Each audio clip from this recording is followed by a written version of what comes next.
व्यासपीठ व माझे विचारवंत मित्रांनो, माझं नाव प्रीतम रंदिगे.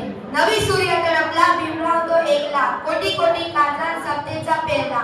ना कोणासमोर वाकला, ना कोणापुढे झुकला, अन्याय विरोधी तो एकटाच वाघासारखा पेटला.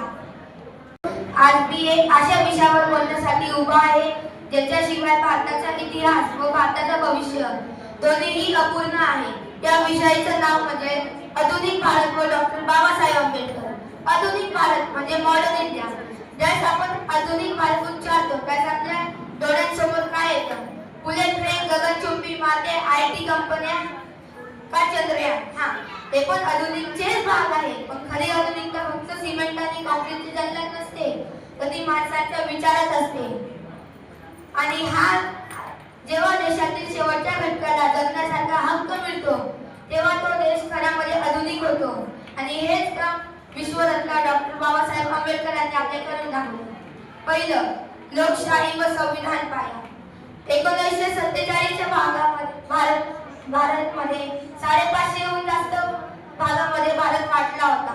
भारतमध्ये हजारो जाती, पाती, धर्म, भाषा होते.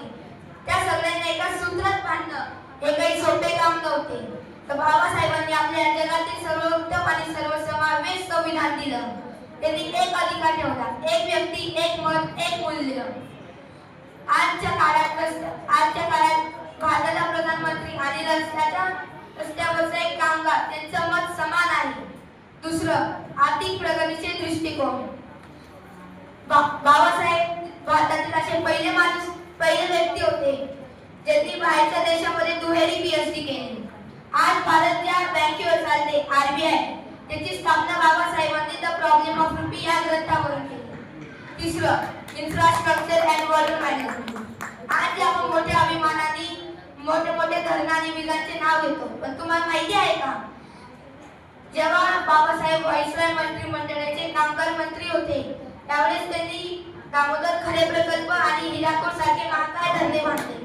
CEA सेंट्रल इलेक्ट्रिसिटी अथॉरिटीची स्थापना बाबासाहेबांनीच केली. चौथं, कामगार. आज जे आपण 8 तासांच्या ड्युटीचा फायदा घेतो, पण तुम्हाला माहिती आहे का, आज जे आपण 8 तासांच्या ड्युटीचा फायदा घेतो ती पूर्वी 12 ते 14 तासांची होती. बाबासाहेबांनी त्याला कमी करून 8 तासांवर आणली. बाबासाहेबांनी भारताच्या भविष्यासाठी PF आणि DA दिले. पाचवं, सायंटिफिक टेम्पर. बाबासाहेबांचा एकच मंत्र होता,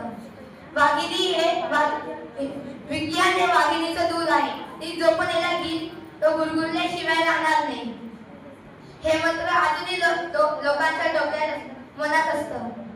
पाचवं, बाबासाहेबांचे श्रम म्हणाले की त्यांच्या जयंतीला DJ लावून नाचावे नव्हे, तर त्यांनी दिलेल्या संविधानाला समजून घ्यावे. जय हिंद, जय महाराष्ट्र, जय संविधान.